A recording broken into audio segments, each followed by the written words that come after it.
Thanks for watching this episode of Good Work Now, your resource for finding and creating good work. Working in teams is more important than ever. Joining me to talk about this important issue is Dr. Jeff Graddy. He is a senior associate at the Leadership Research Institute. He's also an executive coach and leadership development consultant, and he works frequently on this issue of team effectiveness.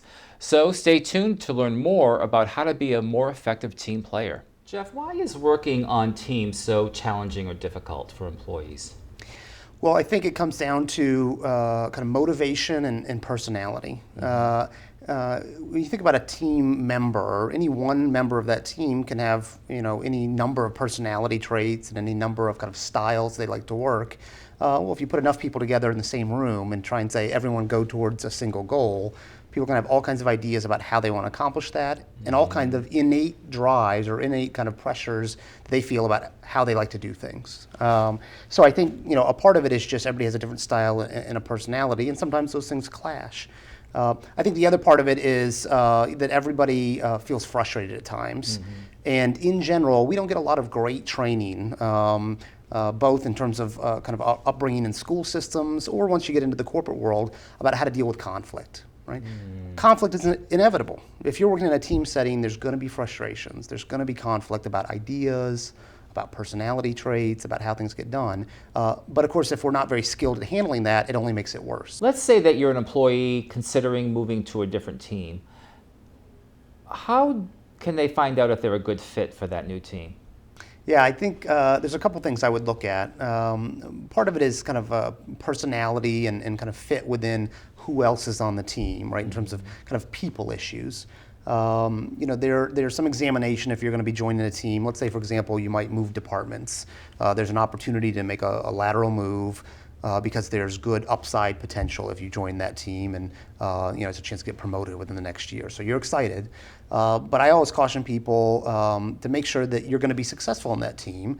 And there's things that you can kind of take a look at. So for example, how am I going to mesh with the other players in the team, right? So if the entire team is a group of very innovative, kind of flying around 100 miles an hour, doing really exciting, kind of innovative, creative stuff, and your personality, your style, and your experience is more kind of steady as she goes, very kind of process-oriented, step-by-step, kind of prudent approach. It's not that you shouldn't join the team or that you might be a terrible match, but just that you should consider that before you join the team and know what the upside and the potential barriers might be. And in that example, you might think, oh, there's really some risks there that I would be such a mismatch in that team that it would be an issue or be too much of an issue.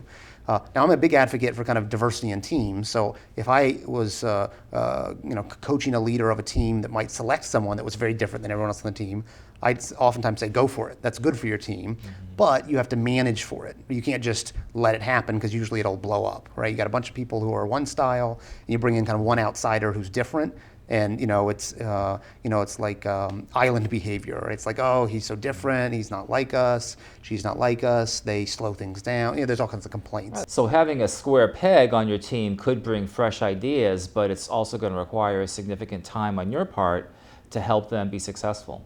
The leadership of that team kind of recognizes that, but as the individual or the employee, I would also want to be thinking about the same things. So, for example, if I'm talking to the hiring manager, I might say, what can you do to make sure that I'm going to be successful here? Given, from my perspective, what I see is that I'm like X, Y, and Z, but the rest of the team is like A, B, and C.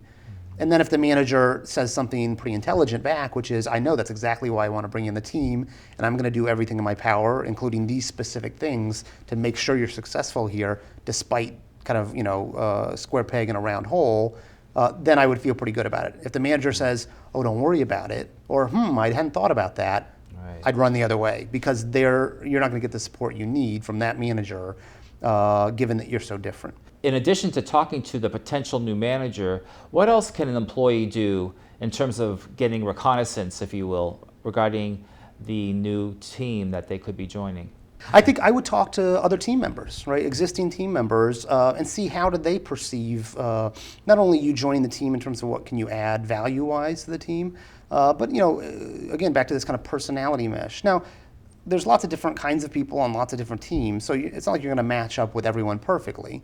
But you can get a sense of, is there someone on the team that you just couldn't see yourself working with? Right? For example, you start talking with someone and they indicate that they're not open to outside ideas.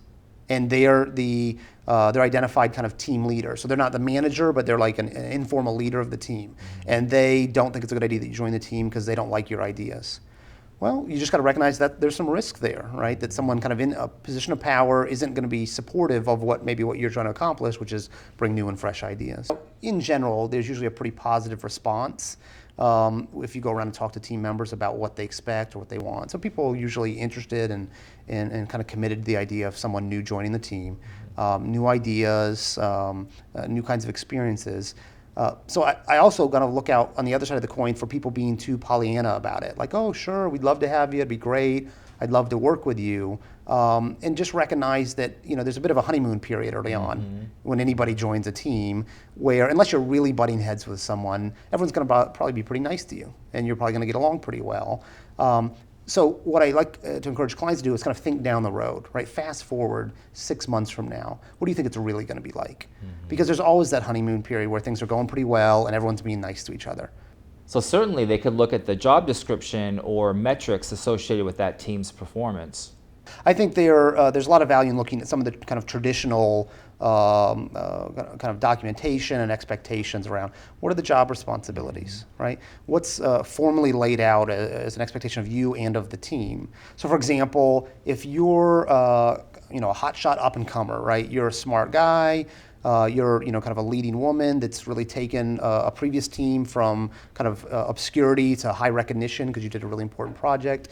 You don't likely want to join a team that's kind of in the background, hidden from visibility, and maybe doing good work, but not getting the kind of visibility you want. So I want to be sensitive that sometimes people want to have that visibility. They want that recognition and the ability to kind of be seen and therefore promoted further and support their career development. So if you got to know yourself, you got to know what you want. If that's what you want, then avoid joining teams that are going to be hidden from view, even though they're doing very important stuff for the organization.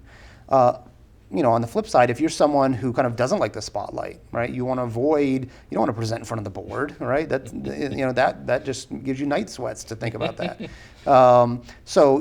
want to just kind of do good work and let your career develop naturally and not kind of play the political game. Well, great. Well, don't join a team then that's what they're all about. And part of how you figure that out isn't the formal expectations, but talking to people, right? It's what's around the water. There's a kind of a there's a communication that happens in organizations that's not the official chain of command. What teams are all about getting kind of the glory and what teams are doing good work in the background. And depending on what your goals and your personality is, then you might want to select for one of those teams or the other. It's kind of like an anthropologist doing a cultural assessment. That's right.